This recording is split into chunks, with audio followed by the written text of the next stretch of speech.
هێرشی تورکیا دژی شاری ئەفرین کە لەژێ دەسەڵاتی کوردەکاندا لە باکووری خۆراوای سووریا ڕۆژی دووشەممە تون بوو. لە نێوان سوپای تورکیا و ئەو چەکدارە کوردانەی ئەمریکا پشتیوانیان دەکا بەرپا بوو. تەلرسن لە لەندەن بە ڕۆژنامەنووسانی ڕاگەاندووە ویلایەتە یەکگرتووەکانی ئەمریکا لە پەیوەندیدا لەگەڵ هەردوو لایەنەکە.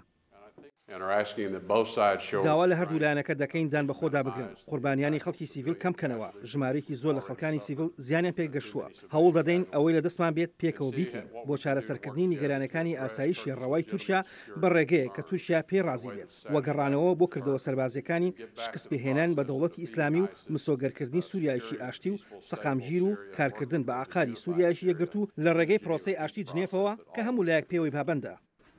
دیبلۆماتێکی باڵای یەکێتی ئەوروپا فێدریکا مۆگرینی داوای لە هەردوو لایەنەکە کردووە مسۆگەری گەیشتنی یارمەتێ مرۆیەکان بکەن بە خەڵکی سیڤڵ، هەروەها نیگەرانی لەوە دەربڕیوە چڕبوونەوەی شەڕەکان ئەو هەوڵانە بنکۆڵ دەکات بۆ دۆزینەوەی ڕێگەچارەی ئاشتی لە شەڕی نێوخۆی سووریا کە نزیکەی 7 ساڵی خایاندووە. ئەم هێرشە لە نێو چەندان شتی تردایە، لە نێوانیشدا کردەوە سەربازیەکانی لایەنی دیکە لە سووریادا دەتوانێت بە شێوەیەکی کاریگەر دەستکردنەوە بۆ وتوێژەکانی جێنێف لاواز بکات. لەو باوەڕەداین ئەوەی ئاشتی و ئاشتەوایی لە سووریا دێنێتەکایەوە گواستنەوەی دەسەڵاتی سیاسیە.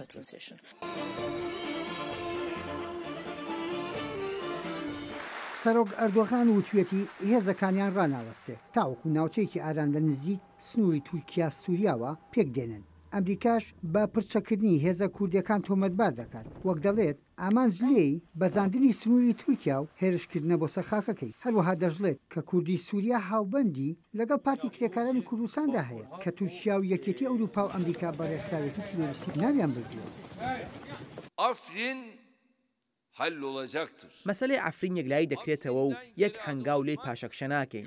لەگەڵ هاوڕێ ڕووسەکانمان قسەمان کردووە و ڕێکەوتنمان هەیە، هەروەها لەگەڵ لایەنی دیکە هەڵپەیمانی و لەگەڵ ئەمریکاش لەسەر یەک خاڵ ڕێک نەکەوتوین و نەمانتوانیوە قەناعەتیان پێ بکەین. ئایا بۆچی ئەوان شەڕی ڕێکخراوێکی تیرۆریستی وەکو داعش لەگەڵ ڕێکخراوەیەکی تیرۆریستی تردا دەکەن؟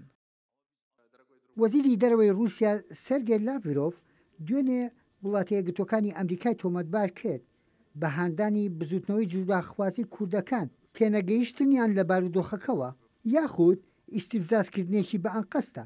پشتیوانی سەربازی ئێمە بۆ حکومەتی دیمەشق وای کرد ناوچەیەکی فراوان لە خاک لە ئۆپۆسیۆنی سووریا وەرگرێتەوە.